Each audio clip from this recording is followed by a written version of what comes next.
Yang terhormat Bupati Nganjuk Bapak Haji Moki Rahman Hidayat SMM.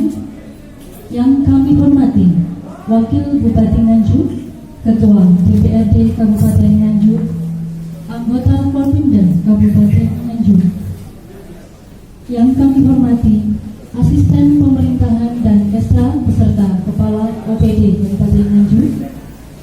Yang kami hormati Bapak Camat Kecamatan Sawahan Forpinjam, Kepala Desa Kecamatan Sawahan, Ketua BPD Kecamatan Sawahan, serta hadirin yang berbahagia. Teriring puji syukur Alhamdulillahirrabbilalamin, acara kunjungan kerja Bapak Bupati Nganjuk dalam peninjauan posko Satgas COVID-19 di Kecamatan Sawahan dimulai.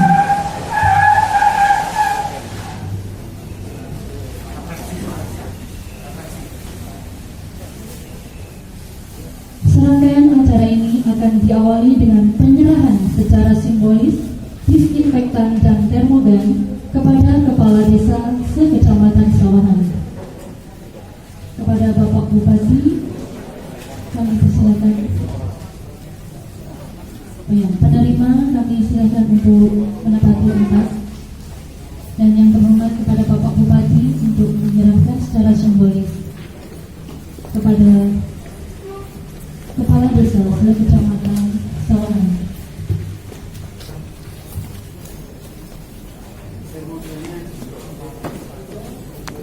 Gitu. Dan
menuju Bapak.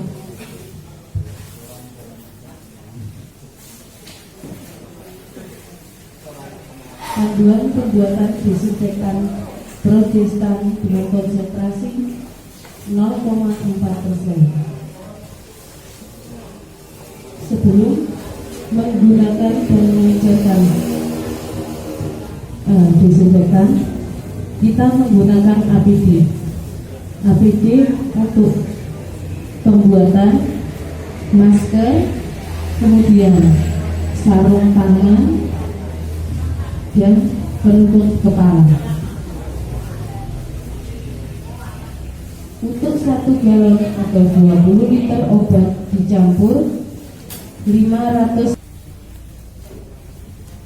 Hadirin yang kami hormati, acara selanjutnya adalah ucapan selamat datang sekaligus sambutan dari Bapak Camat Kecamatan Sawahan kepada Bapak Ardian Saminardi FFPD MSN. Disilakan.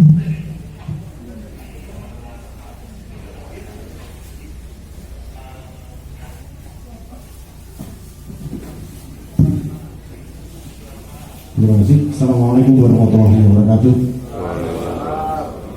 Yang terhormat para pimpinan daerah Kabupaten Nganjuk, Bapak Bupati, Bapak Wakil Bupati, Bapak Dandim yang mewakili, Bapak Pacar yang mewakili, Bapak Kapolres yang mewakili, yang terhormat Bapak Asisten Pemerintahan beserta Kepala OPD, yang kami hormati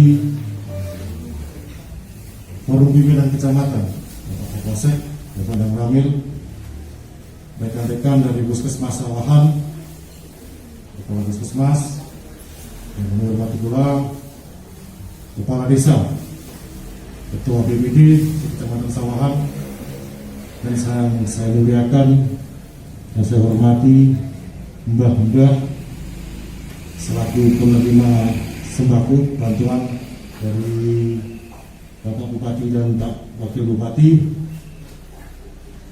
Puji syukur alhamdulillah atas nikmatnya kita masih diberikan panjang umur, kesehatan, kekuatan sehingga dapat melaksanakan kegiatan pemantauan Satgas COVID-19 Kabupaten Nganjuk yang dipimpin langsung oleh Pak Bupati dan Pak Wakil di Kecamatan Sawahan pada hari Senin ini,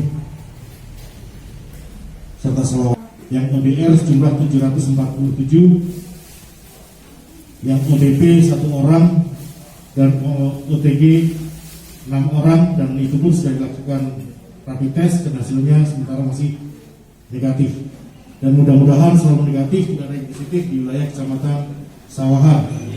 Amin. Bapak Ibu sekalian, hadirin yang kami hormati, acara selanjutnya adalah sambutan dari Bapak Bupati Nganjuk. Sekaligus kami mohon dengan hormat untuk memimpin doa pada akhir sambutan kepada Bapak Haji Novi Rahmat Hidayat SSMM. Bismillah. Assalamualaikum warahmatullahi wabarakatuh. Alhamdulillah wa syukurillah wa la ilaha illallah wallahu akbar. La hawla wa la quwwata illa billahil aliyyil azim. Asyhadu an la ilaha illallah wa asyhadu anna Muhammadan abduhu wa rasuluh. Allahumma shalli wa sallim ala sayyidina Muhammad wa ala alihi wa sahbihi wa sallam. Yang saya hormati Bapak Wakil Bupati, yang saya hormati perwakilan Forkopimda, para OPD, Forkopimcam Sawahan, serta seluruh kepala desa dan BPD yang saya hormati, yang mudah-mudahan kita semuanya senantiasa dirahmati Allah Subhanahu wa Ta'ala. Alhamdulillah, bersyukur kepada Allah Subhanahu wa Ta'ala, pada siang hari ini kita diizinkan Allah untuk bisa bersilaturahim, bisa melaksanakan kegiatan-kegiatan kita, bisa melaksanakan aktivitas kita. Mudah-mudahan seluruh aktivitas kita diberikan kemudahan dan kelancaran oleh Allah Subhanahu wa Ta'ala, dan kita semuanya tentunya berdoa mudah-mudahan kita diberikan keselamatan oleh Allah di dunia wal akhirah. Bapak-bapak, ibu-ibu, para kepala desa dan BPD yang saya banggakan, pada siang hari ini saya selaku Ketua Gugus bersama seluruh jajaran melaksanakan kegiatan roadshow di seluruh wilayah Kabupaten Nganjuk, dan alhamdulillah siang hari ini telah sampai di Kecamatan Sawahan. Saya melihat seolah-olah Sawahan ini dari sini terasa adem, sejuk, ayem, tidak ada apa-apa. Mudah-mudahan betul-betul sebagaimana yang saya rasakan, daerah sini aman, tidak ada satupun yang terkena wabah COVID-19. Amin. Karena sudah berada di atas sendiri, ini harus aman. Sebagaimana tadi disampaikan Pak Camat, juara. Yang penting jangan juara COVID. Itu yang saya minta. Juara untuk menjadikan seluruh wilayah Sawahan ini zero, tidak ada satupun yang terpapar positif COVID-19. Bapak-bapak, ibu-ibu yang saya hormati, perlu dipahami semuanya bahwa pandemi COVID ini atau Corona ini, COVID-19 itu nama penyakitnya. Corona adalah grupnya. Jadi Corona ini terdiri dari beberapa COVID, ada COVID-19, ada COVID sekian, COVID sekian, COVID sekian. Yang menyerang kita saat ini adalah COVID-19 yang terkenal sebagai COVID-19. Seri ini seri 19 yang menyerang awal diri ini. Ini mereka lagi mempersiapkan seri terbaru, seri 20 mungkin keluarin juga ini. Nah, yang harus diwaspadai bahwa pandemi COVID-19 ini memiliki efek-efek yang sangat luar biasa. Yang dulunya kita hanya berpikir efeknya adalah masalah kesehatan dan keselamatan, tetapi nyatanya ada beberapa efek yang lain yang harus kita waspadai dan harus kita lakukan pencegahan, penanganan sedini mungkin sebagaimana bidang kesehatan. Ada 3 efek yang harus kita pahami para kepala desa dan BPD. Yang pertama, dampak COVID-19 ini berdampak pada ancaman kesehatan dan juga keselamatan jiwa warga kita. Ini dampak yang pertama. Sehingga kita betul-betul perlu bekerja sama dalam rangka untuk melakukan gerakan hidup sehat dan bersih. Kemudian selanjutnya, dampak yang kedua, ancamannya terhadap perekonomian kita. Ekonomi kita semakin terpuruk, ekonomi kita semakin jatuh. Di seluruh Kabupaten Nganjuk, seluruh pedagang di pasar saya identifikasi, seluruh omset penjualan sampai hari Jumat kemarin turun lebih dari 50%. Ada yang 50, ada yang 60%, ada yang bahkan hampir 70%. Ini diakui tidak diakui sangat merontokkan ekonomi kita yang akhirnya nanti mengancam terhadap terjadinya konflik sosial. Jadi ancaman yang ketiga kita adalah konflik sosial. 3 ancaman ini harus kita waspadai betul, baik itu mulai kabupaten sampai di tingkat desa. Mulai keselamatan dan juga kesehatan masyarakat ini harus diamankan betul. Perekonomian jangan sampai terpuruk terlalu jauh, kalaupun turun wajarlah sewajar-wajarnya. Dan jangan sampai ada konflik sosial. Kita harus memberikan pengarahan, pemahaman kepada masyarakat. Saat ini masyarakat kita sudah habis di gelontor informasi lewat televisi, baik TV One, Trans maupun yang lain. Pagi, siang, sore, malam mereka mendapatkan info tentang corona. Bahkan sudah mulai bermunculan lagu-lagu mulai tentang corona. Si corona sudah mulai muncul. Bang Roma sudah keluarkan lagu. Ini saking mendarah dagingnya cuci otak tentang corona di seluruh masyarakat Kabupaten Nganjuk dan seluruh warga Indonesia pada umumnya. Padahal informasi yang diberikan di media sosial atau televisi ini adalah dampak negatifnya, ancamannya yang disyuting ini adalah orang-orang yang sudah terpapar secara parah, sehingga megap-megap di ambulan, ambekane niku kembang-kembang, posisinya udah parah. Ini yang terus di media sehingga masyarakat ini berasumsi bahwa ini satu-satunya pembunuh yang luar biasa. Ini tidak diimbangi dengan informasi yang seimbang.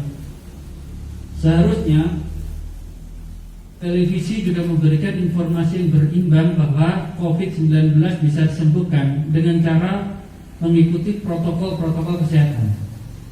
Saya belum pernah, mungkin panjenengan juga belum pernah melihat selama 2 hari, 3 hari mereka yang sembuh, pasien-pasien yang sembuh dari COVID-19 ini harusnya diwawancara penuh, diadakan edukasi kepada masyarakat bahwa COVID-19 ini bisa disembuhkan pada prinsipnya.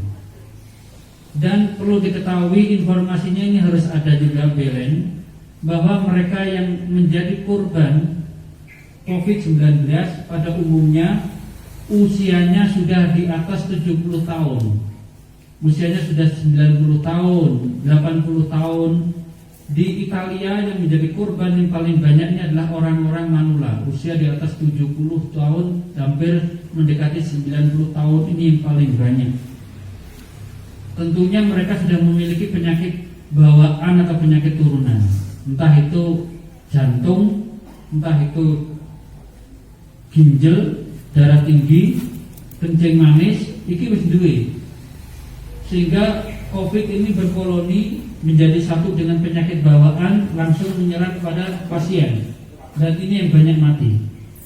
Ini tolong diinformasikan kepada masyarakat bahwa COVID-19 pada prinsipnya bisa sembuh asalkan mengikuti protokol kesehatan yang berlaku. Bapak-bapak yang saya hormati, para ibu-ibu juga, tolong COVID-19 ini yang saat ini mewabah di negeri Indonesia, tidak sampai kecuali di Nganjuk, sudah ada yang positif 10 per hari ini.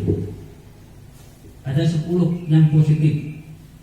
Dan perlu diketahui bahwa ODR kita yang datang dari daerah-daerah lain masuk di Kabupaten Nganjuk jumlahnya total per hari kemarin 21.979 orang.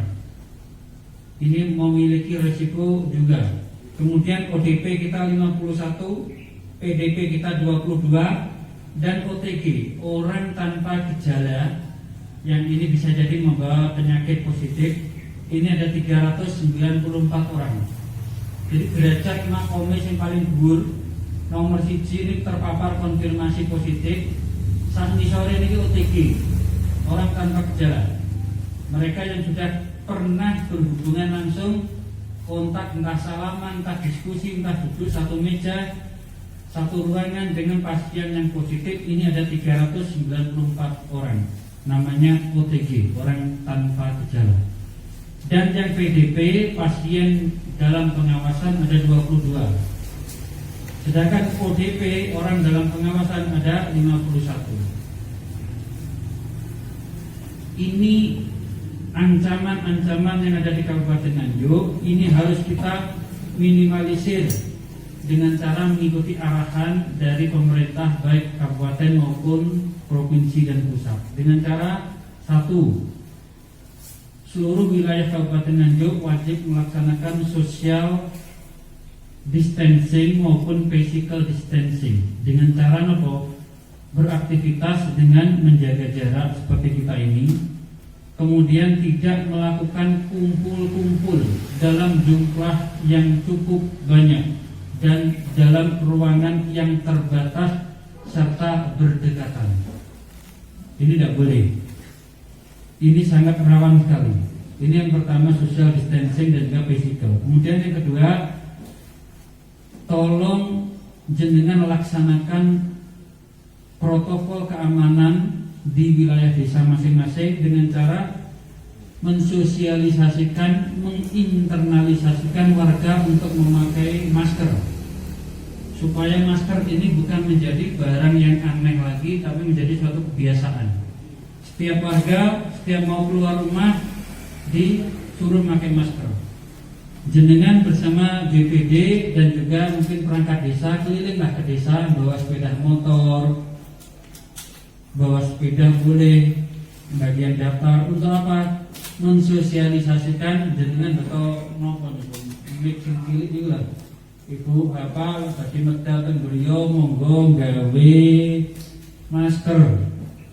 Lak badhe ten pasar monggo ndamel masker, lak badhe blonjo monggo ndamel masker, medal rumah ndamel masker. Cek mboten ketularan virus corona. Nah, ini harus kepala desa harus keliling bahwa secara rutinitas bawa sepeda motor ya goncengan karo perangkatnya siji keliling maupun betul niki. Kali babinsa juga boleh, sama mungkin keamanan juga boleh, babin kamtipnas boleh. Kelilinglah bahwa speaker untuk mensosialisasikan gerakan memakai masker. Masker sementara ini adalah salah satu alat untuk efektif apabila berkegiatan di luar rumah. Kita tidak tahu siapa, ada yang bersin-bersin, ada yang batuk, ada yang apa, itu yang membawa virus, kita tidak tahu. Ini mengurangi kita dari pemaparan, dari paparan penyebaran virus 19, COVID-19. Kemudian yang selanjutnya, setelah social distancing terlaksana, kemudian warga kita minta memakai masker. Kalau tidak punya warga bagaimana? Nanti jenengan bisa mengajukan di dinas kesehatan atau nanti dengan anggaran desa bisa mengadakan pembelian masker. Pembelian masker jangan yang seperti yang saya pakai. Ini sekali pakai. Seperti jenengan damel niki sudah cukup. Nanti bisa dicuci lagi. Yang penting mereka beraktivitas keluar rumah supaya memakai masker, kecuali macul. Macul gak boleh pakai masker. Tapi ini dengar-dengar jajal.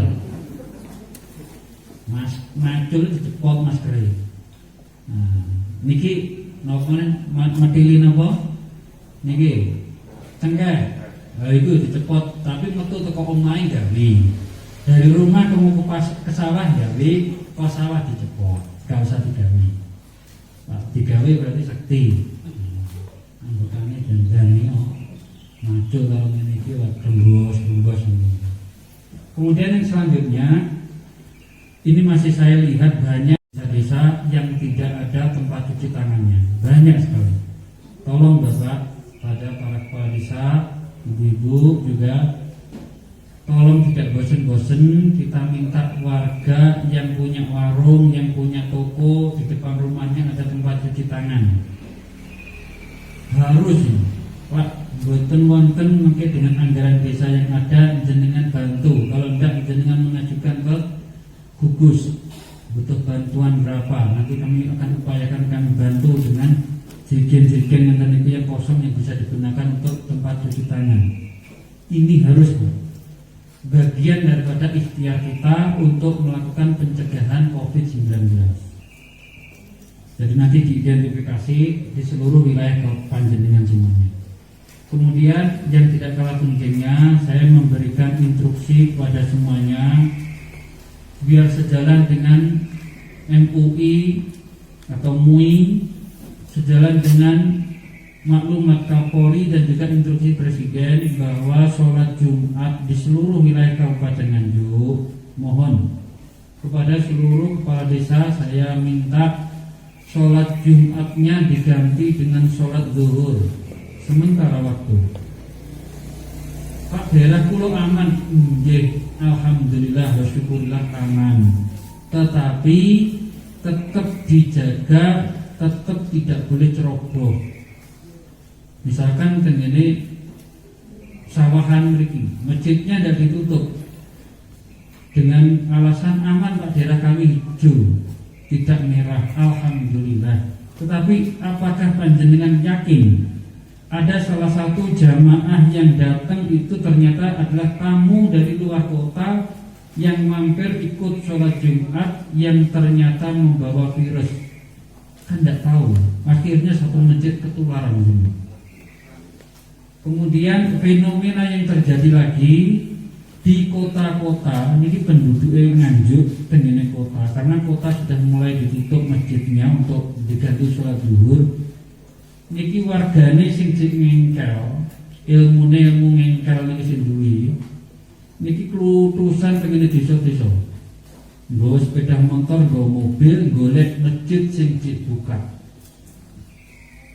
Pengen sholat Jumat ben gak diarani wong kafir.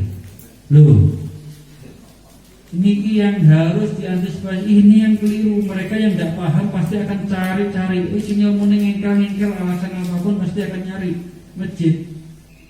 Padahal MUI sudah mengeluarkan fatwa. MUI itu Majelis Ulama Indonesia, terdiri dari kumpulan para ulama sing wis memahami tentang fikih Al-Quran dan Al-Hadis. Niki membuat fatwa mengajak kepada umat Islam se-Indonesia dalam rangka menyikapi penyebaran COVID-19, diminta untuk tidak melaksanakan sholat Jumat dan diganti dengan sholat zuhur. Apakah salah Pak? Tidak. Dalam sejarah Rasulullah SAW ada seorang sahabat ini yang akan berkunjung di suatu kota. Bertanyalah dia pada Rasulullah, ya Rasulullah, aku mau berkunjung ke kota sana. Kira-kira bagaimana? Jawab Rasulullah, janganlah engkau ke kota situ. Misalkan ojo yang kota Nganjuk, di daerah situ ada wabah atau Rasulullah menyebutnya sebagai taun. Taun itu wabah. Ada wabah. coba wong mlebu rono iku mesti kenekan. Lah awakmu lah pengen slamet, ojo mlebu rono. Wis nyang kene ae. Dijawab oleh sahabat ini ngengkel sahabat ini. Ya Rasulullah, kula niki pun tawakal dengan Allah pun derek Allah derek selamatin dengan Allah, kula yakin. Dijawab oleh Rasulullah, ikhtiar adalah bagian daripada tawakal. Kowe wis ngerti yang daerah kono kuwi gak oleh dileboni mergo penyakit, lawan ngengkel mesti awakmu kena penyakit. Suatu contoh, kita tahu jalan raya itu ramai sekali. Jenengan menyatakan, Bapak kula badhe nyebrang mriku. Rame lho, mboten pun kula tawakal dengan Allah. Nyabrang orang delok, orang oleh iwon disikep mlaku nyuk. Urip no mboten. Ini loh. Kita saja yang ikhtiar dengan cara nyebrang delok kanan kiri, jalan lagi ada sepeda lewat, kanan kiri jalan lagi, 1 langkah 2 langkah.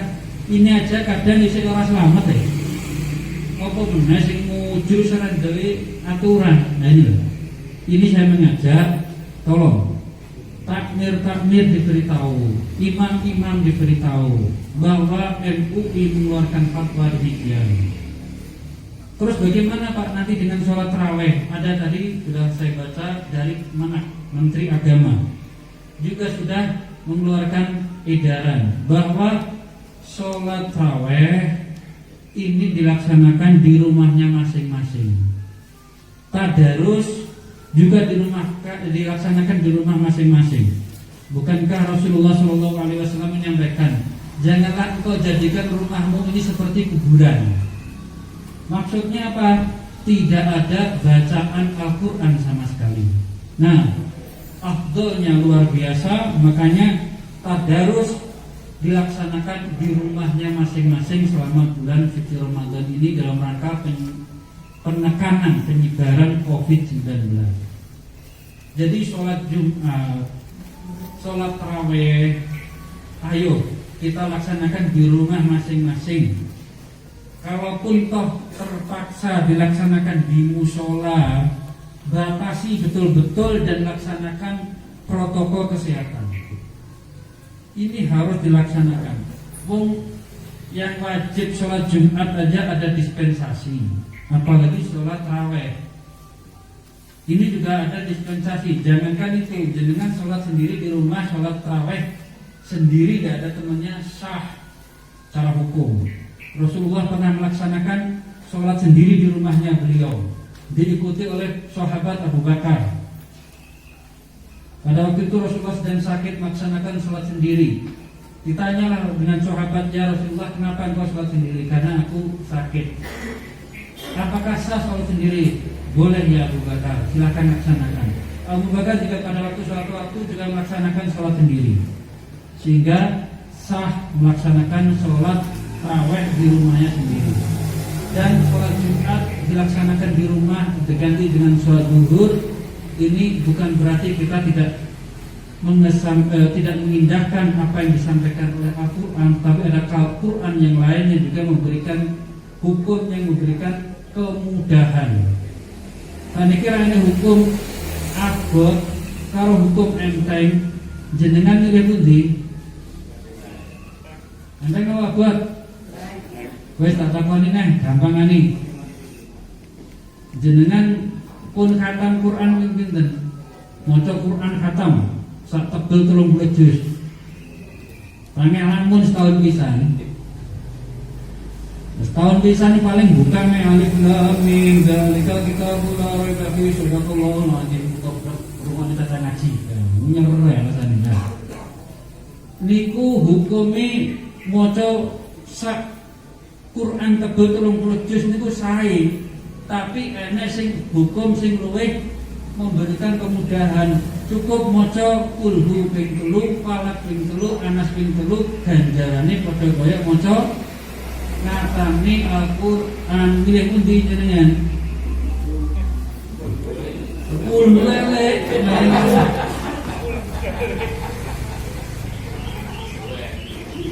Lawang awake dhewe kon nyekel Quran ndelok pisan pindho salembar derek ya saya berarti niku. Jelas ora maca wis selek kulbu elek padha ae katame kok ya. Ini mumpung ada Allah memberikan keringanan kepada kita, mari kita sikapi dengan rasa syukur yang luar biasa. Dalam arti ojo meneh awake dhewe niki diweni keringanan niki. Wayahe salat Jumatan biasa ae sing diwajibne gak ono mabah. Wayahe adzan jenengan kadang nyembulet ae.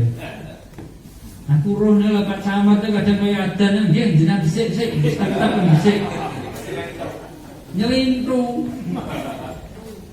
Mbok nyang ndi mari ngono. Nyang masjid yo ana yo ana. Iki kok kaya ngono sae kok gaya. Waya menek keringan boten kok berarti pokok salat Jumat. Ora salat Allah kaya yo. Gaya nih salat tarawih ngono salat tarawih nyamah boten kok berarti. Niki setahun pisan. Deloken nang masjid ya. Minggu-minggu awal tok dina-dina sedina rong dina cek rame ra karo karuan. Ngidek ilet bodo sing salat kan sapiro. Sangare kadang kosong. Kadang imamnya karo Bilal kok bengak-bengok di loro. Iya nek niki. Konta. Dinapa-napa niki hukumipun Allah memberikan kemudahan pada kita syukuri, kita ikuti. Ya. Salat Jumat, salat tarawih ini kita laksanakan di rumah masing-masing dalam rangka kita ikhtiar untuk mencegah COVID-19. Kalau di rumah jenengan ada musola untuk jamaah dengan kanan kiri, fadol monggo. Itu sama dengan sholat dengan keluarga. Tapi sholat sing sifatnya masjid akeh niki dihimbau sementara biar tidak menjadi penyebaran ikat mari-mari niki nggih.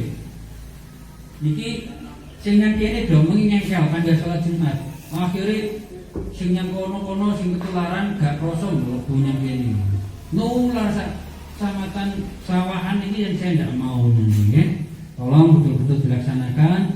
Beritahu para imam, para takmir terkait dengan fatwa MUI dan juga dengan SI dari Menteri Agama tentang sholat tarawih. Sedangkan sholat Id bagaimana Pak? Kita tunggu fatwa MUI.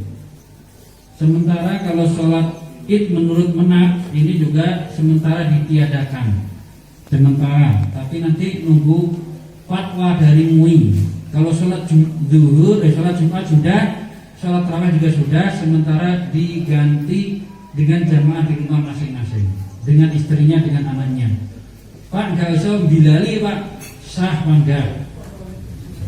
Tenggene Mekah Madinah, jenengan pun nanti sholat tarawih ke mriko, niku mboten wonten dan bilalan kalau kaya ngene dhewe mboten wonten. Kalau sunat tarawih rakaatain jami'at rahimakumullah sallallahu la ilaha illallah niku mboten wonten mriko. Langsung begitu salam surat Isya ndonga langsung salat tarawih langsung. Jenengan melaksanakan di rumah masing-masing dengan istri, dengan anak, dengan keluarga cukup seperti itu juga boleh. Syukur apa tentang Bilal atau cara-cara bagaimana kita gunakan di keluarga Nahdlatul Ulama juga lebih baik. Bapak Ibu yang saya hormati, yang selanjutnya tolong betul-betul dipahami yang namanya PSBB. PSBB itu pembatasan sosial berskala besar atau terkenalnya dulu sebagai karantina wilayah. Terus terkenali lagi sebagai lockdown. Bahwa karantina wilayah, lockdown, PSBB ini butuh proses Pak. Butuh mekanisme dan ada konsekuensi yang harus dipatuhi. Tidak semuanya kita putuskan berdasarkan keputusan kita. Izinnya lockdown atau karantina wilayah atau PSBB ini di Menteri Kesehatan di Jakarta. Izin ke sana, nanti sana mensurvei melihat perlu tidak dilaksanakan lockdown atau PSBB wilayah. Kalau tidak, mereka juga akan memutuskan tidak. Selain itu konsekuensi ini desa atau kecamatan atau kabupaten yang melaksanakan lockdown wajib seluruh warganya dijamin kebutuhan sehari-hari ini. Belakang dhewe. Belanjane wong sak desa, belanjane wong sak dulu, iya tolong ini. Ojo wis. Jadi kita harus paham mekanismenya sulit, kemudian juga harus paham bahwa ekonomi kita secara makro seluruh Kabupaten Nganjuk ini mengalami penurunan yang signifikan. Iki gak di lockdown ae turunnya signifikan gak karo-karuan. Pasar, para pedagang di pasar ini sudah turun omsetnya, saya identifikasi lebih dari 50%. Sawahan ini ada 55% turunnya. Seluruh pedagang di pasar ada jumlah 8.327 senganjuk, kabeh dagangan ini omsetnya medun 50%. Ini tidak kita lockdown seperti ini. Kalau kita lockdown, ekonomi kita mati. Yang terjadi konflik sosial, wong bareng, misalkan wong liman di lockdown, wong sawan gak oleh munggah jadi liman, tutup jalan ini. Wong liman gak oleh moro jadi sawahan. Akhirnya kepala desa sawan gregetan, wong liman tak palang dari gak oleh moro jadi sawahan.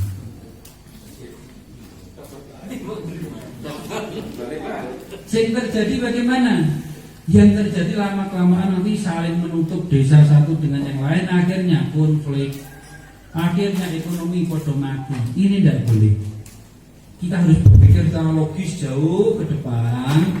Mengamankan boleh, tetapi tidak boleh melaksanakan lockdown atau penutupan wilayah. Ini harus melalui mekanisme yang sangat ketat. Oleh sebab itu, karena konsekuensi, karena mekanisme, karena juga aturan-aturan yang berat, dan juga melihat situasi kondisi Kabupaten Nganjuk yang masih cukup terkendali, maka saya memutuskan Kabupaten Nganjuk sampai hari ini tidak ada lockdown satupun, tidak ada penutupan wilayah di desa-desa, tidak ada penutupan di gang-gang. Kalau itu nanti terjadi, saya meminta dan menginstruksikan kepada Forkopimdam, TNI Polri, tolong yang lockdown dibuka pintu ini supaya tidak terjadi polemik di masyarakat dan tidak terjadi penurunan ekonomi yang terus menerus dan semakin parah. Ini kita antisipasi betul. Bapak yang saya hormati, tolong lockdown jangan dilaksanakan karena ekonomi kita saat ini sudah berat. Ekonomi kita sudah berat, masyarakat sangat sekali ini mudah tersulut dengan konflik sosial. Ini hati-hati. Ini nanti kalau sudah tersulut konflik sosial, iso panah-panahan desa siji lan desa liyane. Sing duwe dukun akeh nyerang dukun yang desa sing anu. Sing dukune tua-tua ngomong menang akeh, wargae diuncang rono akeh. Lah, akhire ngono iku. Nah, sekarang nggak boleh ada lockdown. Nah, akhirnya bagaimana keputusan pemerintah daerah? Satu, tidak boleh lockdown. Kemudian yang kedua, melihat situasi ekonomi yang semakin turun, warga kesulitan dalam berbelanja, banyaknya PHK yang di wilayah Kabupaten Nganjuk maupun di luar Nganjuk. Ini warga Nganjuk yang terdampak hampir 3.000. Sehingga duwe penggawean karena di PHK di pabrik maupun kantor ada hampir 3.000. Mereka sudah ada yang pulang di Nganjuk dan ada yang mau pulang di Nganjuk karena biaya hidup di daerah perantauan sudah habis. Yang hidup di Jakarta wis gak mampu ngekos. Jangankan kos, belanja yang mampu gaya penghasilan. Ini mau pulang. Yang ada di Surabaya itu dulunya jualan di sekolahan, tidak jualan, akhirnya tidak punya penghasilan. Ini yang kita bantu. Mereka yang kena PHK oleh kantor-kantor perusahaan, ini yang akan kita bantu. Mereka yang dulunya jualan keliling karena nggak bisa laku, ini yang akan kita bantu. Para tukang becak yang tidak bisa bawa penumpang, ini juga akan kita bantu. Sesuai dengan arahan saya lewat Pak Sekda yang telah mengeluarkan surat edaran ini nanti sebagai dasar bahwa di seluruh Kabupaten Nganjuk sementara ini nanti dengan bantuan dari provinsi dan pusat ini teridentifikasi jumlahnya yang bantuan dari provinsi pusat ini ada 41.141 KK. Ini di luar PKH. Kemudian yang dari pemerintah daerah sementara waktu ini kami hitung jumlahnya nantinya akan disalurkan 22.200 KK. Ini akan bertambah lagi setelah dilakukan rasionalisasi anggaran pemerintah Kabupaten Nganjuk, mungkin bisa menjadi hampir sama 40.000 juga. Sehingga totalnya seluruh wilayah Kabupaten Nganjuk akan ada